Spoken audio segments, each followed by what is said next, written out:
salon Handicap, Emploi et Achat Responsable et je suis avec Béatrice de Gourcuff. Bonjour. Bonjour. Vous êtes la directrice de la fondation Amipi, en charge de la communication stratégique et de la RSE. Est-ce que vous pouvez nous présenter la fondation Amipi ? Alors la fondation Amipi est une fondation qui est basée dans les Pays de Loire et dans le centre Val-de-Loire. Elle fabrique, en fait, elle a des activités industrielles. Elle est équipementier pour le secteur automobile et elle travaille en fait avec des personnes en situation de handicap cognitif. Et en fait, l'originalité de la fondation, c'est que son activité industrielle est un moyen pour développer les personnes avec qui elle travaille. Et son but est de les insérer, une fois qu'ils ont développé leur connexion, leur cerveau, c'est de les insérer dans des entreprises ordinaires. D'accord. Vous travaillez comment en tant que directrice de la responsabilité sociale et environnementale sur la question du handicap au sein de l'Amipi ?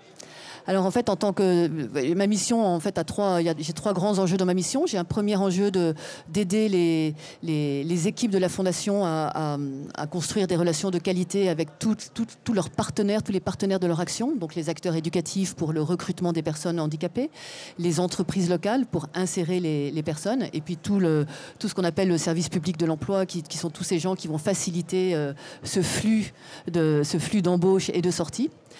J'ai un deuxième enjeu qui est d'aider de permettre à nos clients, qui sont les grands industriels de l'automobile, à valoriser à travers leur partenariat avec la Fondation leur RSE, donc leur donner des outils, de construire avec eux des événements, des outils pour pouvoir mettre en valeur leur RSE à travers leur partenariat avec la Fondation.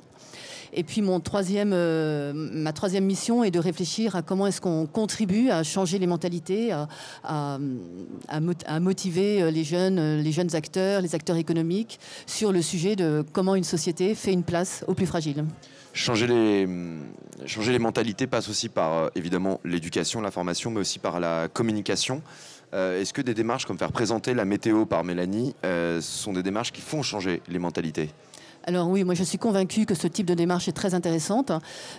Pourquoi ? Parce que c'est vraiment l'occasion de porter un regard tout à fait différent sur une personne réputée handicapée. Et pour moi, c'est vraiment une logique de susciter des modèles, de montrer des exemples à suivre, de montrer que c'est possible. Et vraiment, je pense qu'il n'y a rien de mieux pour changer le regard, en fait. Et comment on peut aller encore plus loin dans la communication, et notamment directement auprès des entreprises ?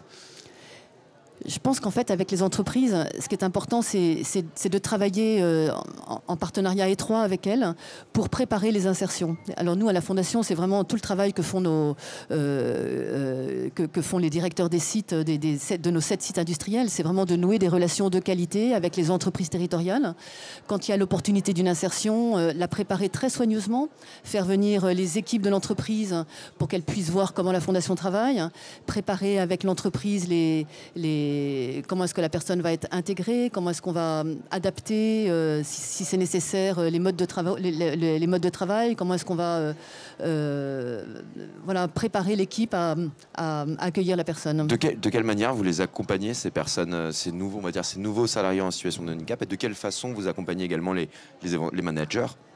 Alors, à la Fondation, il y a un process qui s'appelle 1, 2, 3 insertion, qui est vraiment très progressif au niveau de nos opérateurs, avec une première étape qui va être peut-être de faire des stages, donc de passer une semaine simplement pour observer, pour se rendre compte qu'on est bien motivé par l'entreprise. Après, il va y avoir une deuxième étape qui va être la mise à disposition. Ça veut dire qu'en fait, l'opérateur va être inséré 3 mois ou 6 mois, ou peut-être même quelquefois un petit peu plus, pour vraiment prendre ses marques, sans que ce soit un risque pour l'entreprise. Il peut à chaque fois, à tout moment, revenir à la Fondation. Et puis la troisième étape, c'est bien sûr le CDI. Donc ça, c'est pour l'opérateur. Et puis côté entreprise, c'est vraiment un travail de partenariat, de partage d'expérience. En fait, je crois vraiment que la Fondation partage le regard qu'elle porte sur ses opérateurs, de façon à ce que ce regard soit approprié en fait par la nouvelle entreprise, et que du coup les équipes aient envie d'adapter leur façon de faire. Moi, je pense par exemple à un opérateur pour qui en fait toute l'équipe avait fait des panneaux de signalétique spécifiques pour que Nicolas puisse s'adapter et travailler de façon tout à fait efficacement. Et finalement, toute l'équipe avait été très contente de se mobiliser collectivement sur un tel sujet. Voilà. Ça apporte de la richesse. Ça apporte de la richesse. Ça apporte vraiment de la valeur ajoutée sociale en fait. Les prochaines élections présidentielles sont dans quelques semaines. Pour vous, c'est quoi les grands défis du prochain quinquennat ? sur la question du handicap au niveau de l'emploi des achats responsables?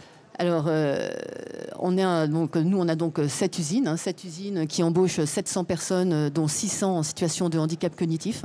Donc, nous, notre conviction, c'est que l'usine est un lieu stratégique en fait pour le développement des personnes fragiles et donc un lieu stratégique pour une société si elle veut permettre à chacun de trouver un emploi.